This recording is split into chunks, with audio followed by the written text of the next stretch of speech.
Okay, well, this is a little bit of. I did some research on the story I told of the hanging, of the public hanging in Perth, Ontario, Canada. It turns out the hanging took place um, in the 1820s, so that was prior to this particular building being constructed. This is the Perth jail here. Apparently, there was another jail on the grounds at that time. That was replaced by this jail in 1862. This jail was built. This jail was closed in 1994. In fact, when I was growing up in the 1970s, our landlord was a guard at the Perth jail. He was. And, yeah. And, anyway, turns out I was right. The name of the man who they hanged outside the courthouse there, which was actually, well, the jail's here. The courthouse was up the hill. This is Beckwith Street, runs in front of the jail. Drummond Street runs too, but the next street up is Drummond Street, and it's up on the hill. And the courthouse is behind the jail. And it turns out I was right. The man who was hanged for that, the guy who killed his family and set that fire and everything, his name was Thomas Easby. And it turns out I was also right about the little squares of leather from his hide being sold for $2 a piece. That's what they were sold for, $2 a piece, which at that time was a lot of money. Anyway, so it turns out though he never saw this jail. This jail didn't exist yet. There was a different building here where he was housed prior to his execution.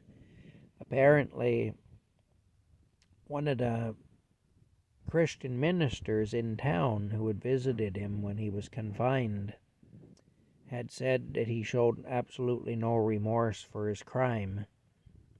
And he also said that Easby had during his confinement, he had eaten so much that he became, as he put it, as fat as a pig. It's the way he put it, the minister did. The Reverend Bell put it that way. Reverend Bell, Bell. I think he was a Presbyterian minister.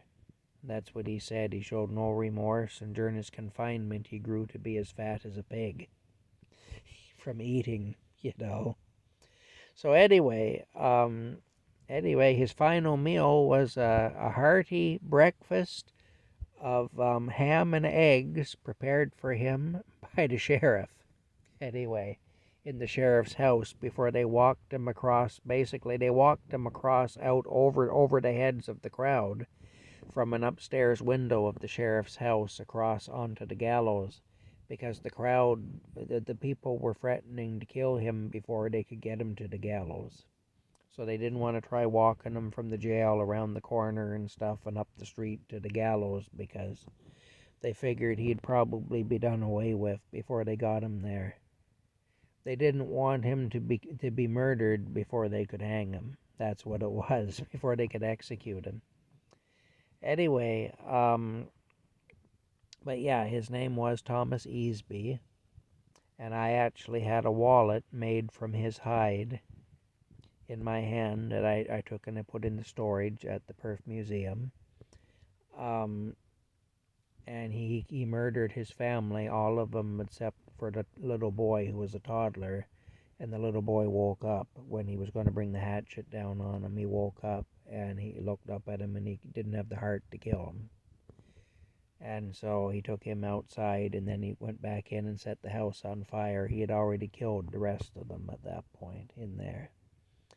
Anyway, it also brings to mind kind of a comical story. An old friend of mine who's passed on now, but who grew up back in the 1930s and 40s, once told me a story that he remembered from when he was a little boy, back in the 1930s. He grew up in a little village called Stanleyville, which is outside of Perth. It's about 10 miles outside of Perth, I suppose. Up a road called the Scotch Line. A lot of Scottish stonemasons settled along that road. There's a lot of beautiful old stone farmhouses along there. But anyway, I guess these two guys who lived in Stanleyville, this was back in the 1930s, these two young guys, they got drinking wood alcohol. And if anybody knows anything about alcohol, wood alcohol, you don't drink that. It's not for human consumption. And anyway, these guys did it. They drank some wood alcohol. Got them drunk. But the trouble with wood alcohol is because it's not for human consumption, it can blind you. It can make you go insane. It can stop your heart. There's all kinds of complications can come from it. You go drinking from the wrong bottle, you'll be sorry, basically. But anyway, these two guys, what happened to them is they went crazy. And they went completely nuts. And they decided there was a cheese factory in Stanleyville. And these two guys decided that they were going to kill the cheesemaker. Now, I don't know if they had something personal against the cheesemaker, or if they just decided that he was a cheese-making bastard and needed to die, or what. Who knows? They weren't in their right minds.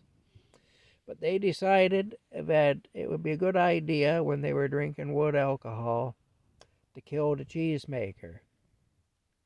So they set out for the cheese factory because they were going to kill the cheesemaker. You know, they were going to give that cheese-making so-and-so what for, I'll tell you. They were really going to let him have it good. Anyway, I guess he managed to get away from them. The cheesemaker saw them coming, and he got out of there, and he ran away. And because he ran away and he lived to make cheese another day, I guess you could say. He who makes cheese and runs away lives to make cheese another day. I guess that's the moral of that story. Anyway, he did actually oh man. Anyway, kind of a comical story, though. They were just drinking wood alcohol, and it kind of did something to their minds, and they decided it'd be a good idea, like, hey, why don't we go kill the cheesemaker? You know? Yeah, that's a good thing to do, I guess. Anyway, they must have had an awful